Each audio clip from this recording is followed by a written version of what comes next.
ભુજ શહેરના ઘનશ્યામનગર વિસ્તારમાં આવેલ પવિત્ર સ્થળ કૈલાસ ગુફા ખાતે ગુરુ પૂર્ણિમાના પાવન અવસરે ભવ્ય ધાર્મિક કાર્યક્રમનું આયોજન કરવામાં આવ્યું હતું। માતાજી શ્રી અદ્વૈત ગિરિજીની પવિત્ર નિશ્રામાં વહેલી સવારથી જ સંગીતમય આરતી અને ભજનોથી સમસ્ત પરિસર ભક્તિમય બની ગયો હતો। ગુરુપૂજન કાર્યક્રમમાં મોટી સંખ્યામાં ભક્તોએ ઉપસ્થિત રહી માતાજી શ્રી અદ્વૈત ગિરિજીના આશીર્વાદ પ્રાપ્ત કર્યા અને ગુરુતત્વને નમન કર્યું। ભજનોની રમઝટ અને શાંતિમય વાતાવરણમાં શ્રદ્ધાળુઓએ ભાવપૂર્વક ગુરુની મહિમાનું જ્ઞાન કર્યું। આ ભવ્ય આયોજનમાં ગુરુપૂજન, મહાપ્રસાદ વિતરણ અને સત્સંગના અવસરથી ભક્તજનોને આધ્યાત્મિક ઉન્નતિનો અનુભવ થયો। શ્રદ્ધાળુઓએ જણાવ્યું કે કૈલાસ ગુફા ખાતે દર વર્ષે ગુરુ પૂર્ણિમા નિમિત્તે આ ભક્તિ સભા યોજાતી હોય છે, જેનાથી ગુરુ શિષ્ય પરંપરા જીવંત રહે છે। આજે ગુરુ પૂનમ છે, અષાઢ સુદ પૂનમ।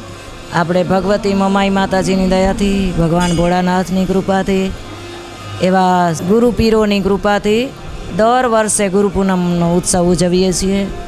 18 વરણ આવે છે કૈલાસ ગુફામાં। આવા વરસાદમાં પણ બહુ દૂરથી ભક્તો આવ્યા અને આવીને પાછા સવારના વહેલા વાગ્યા કે આપણે જ કીધું કે ભાઈ વરસાદ બહુ છે, એટલે વરસાદને કારણે કોઈ હેરાન ન થાજો, આવ્યા મળ્યા એટલે બસ છે।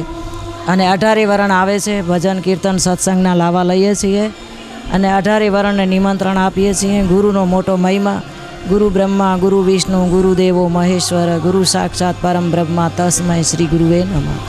ભગવાનની તુલના ગુરુને આપણે આપીએ છીએ। ગુરુ અંધકારમાંથી અંજવાડામાં લઈ આવે, મૂંઝાયેલા મનને, ભટકેલા મનને સ્થિર કરી દેતા હોય તો ગુરુ કરી દેતા હોય, પણ ગુરુને શરણે જાય તો, ન જાય તો જય ગિરનારી।